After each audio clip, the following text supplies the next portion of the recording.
This is CBS News Bay Area with Juliette Goodrich.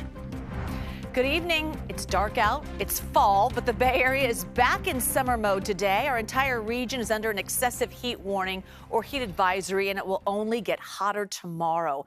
In San Jose, it got above 100 degrees today. We caught some people just splashing through the downtown fountain to cool down.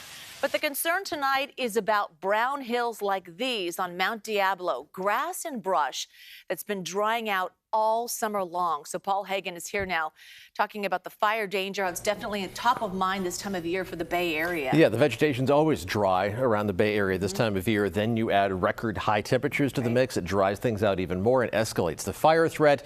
And we're under those heat advisories and excessive heat warnings across the Bay Area for the next couple of days. Let's talk about those first and take a look at the map with the orange shaded counties under a heat advisory. All of the pinkish purple shaded areas east of the Oakland Hills, most of the East Bay and the Santa Clara Valley, also the Santa Cruz Mountains, some of the higher terrain of the North Bay. That's the excessive heat warning. This is where not only are daytime temperatures going to reach up to over 100 degrees the next couple of days, but overnight low temperatures are going to be abnormally warm as well. And that just means that your body doesn't have much time to recover from the daytime heat when it remains that warm overnight.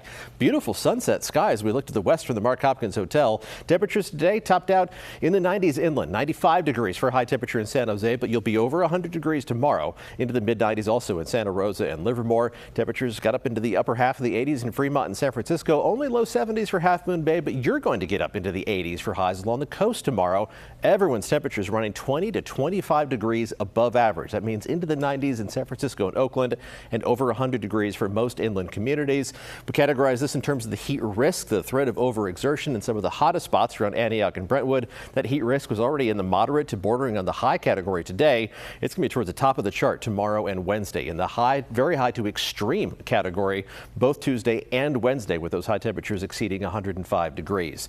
And also, there's a spare the air alert for tomorrow, likely to get one on Wednesday. The same heat dome producing the hot temperatures also traps urban pollution, so try to reduce the amount of driving around that you are going to do tomorrow. Take a look at the full 7-day forecast, see if there's any relief in sight coming up in just a few minutes. Paul, thank you. And because of the heat and wind, PG&E warned of possible power shutoffs. But just about an hour ago, the utility said there won't be any power shutoffs tonight in Alameda, Contra Costa, and Sonoma counties. But our Wilson Walker went to one community in Napa County where planned outages are still on the table, and residents do not seem to mind.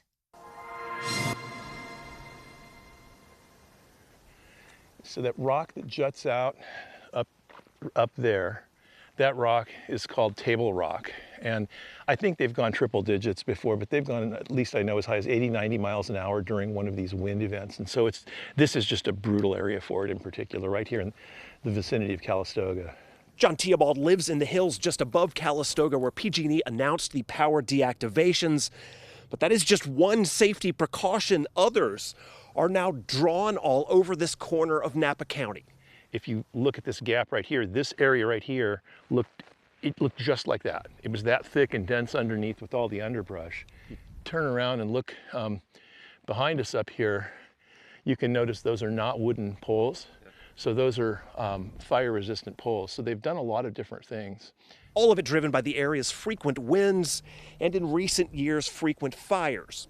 We've had a slew of them, really. It's been an incredible decade.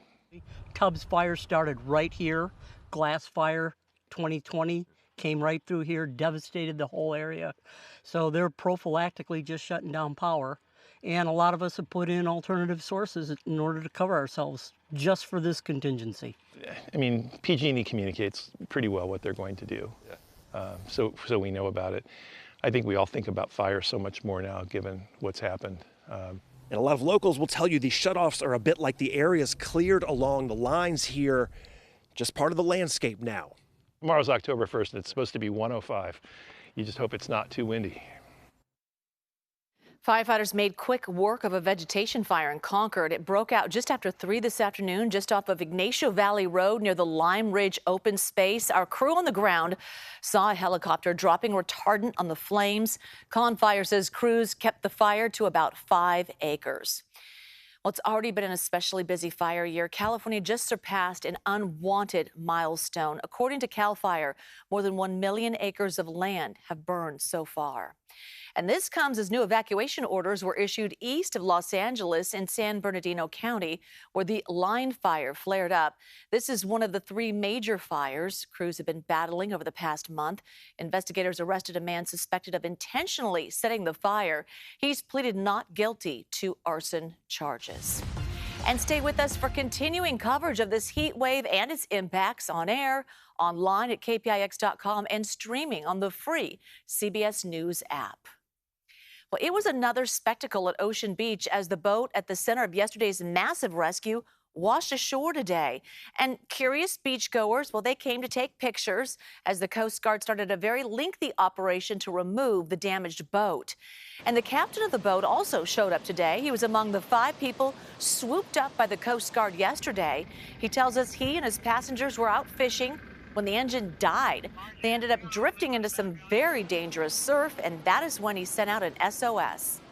Yeah, and everybody came through. We got everyone in the water, and the air rescue was able to pull everyone to the Sea-Doos with the rafts on the back, and they got us safe to the Coast Guard boat. Everyone had a life jacket on and everyone is okay. The boat, though, was battered by the waves and is a total loss. The waves are so powerful and massive that they busted out all the windows down below, all in here. Where the hole is, everything's trashed there. It's all waterlogged.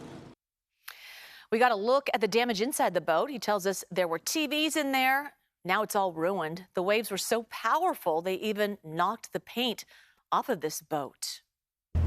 Today, crews removed fuel from the boat. The Coast Guard telling us the next step, the boat will be towed onto the beach and then it will be broken apart. Israel ramping up its attacks in Lebanon and planning a ground offensive against Iran-backed terror groups. It all started with an intense barrage of airstrikes about a week ago. Lebanon's health ministry says the attacks on Sunday alone killed more than 100 people and wounded more than 350 others. Our Ann Makovic spoke today with a Bay Area woman just trying to get out of Lebanon before things get even worse. What was that conversation? Yeah, she was obviously extremely shook. This woman is from San Jose. She's been in Lebanon visiting her dad, and now she's hoping to get one of the few remaining civilian flights leaving from Beirut tomorrow morning.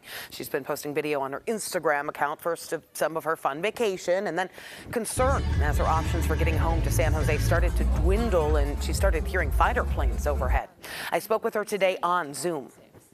I'm shaking. This is wild. Literally, as we speak, Israel is entering Lebanon by foot. Sorry, that sounds like a jet. This is traumatic. Her flight back to the Bay Area was canceled last Friday. That was as the assault intensified. So she says she contacted the American Embassy and she was given these options for financial assistance, but no plan for her evacuation. We know other people here from San Mateo who are stuck, people from San Jose who are stuck. But I think I'm the only brave one that spoke up because God knows if the other country sees me posting what they're going to do, but people need to know. Just pray for our people and pray that the Americans actually do something to help the Americans get out of here. And also, I hope to God that there's a ceasefire here for our people here in Lebanon. Since Israel's attacks began, she's been trying to help the many people displaced by the fighting, collecting donations from here in the Bay Area to buy mattresses, blankets, and baby formula. She says that her dad's house is in a relatively safe place in the mountains right now, so he is planning on staying put. As for her, I'm going to be keeping in contact with her, and I'll let you know if she gets on that flight as planned in Beirut tomorrow morning. What a conversation. What was going through your mind when you were listening to her? That was terrifying. Yes, it certainly is. I mean, you hear about these headlines on the news, but then when you talk to somebody who's in that situation, my heart really went out to her. So, yeah, we're going to be following up. What a contrast. It was a vacation turned, to this. All right. Thank you. All right. So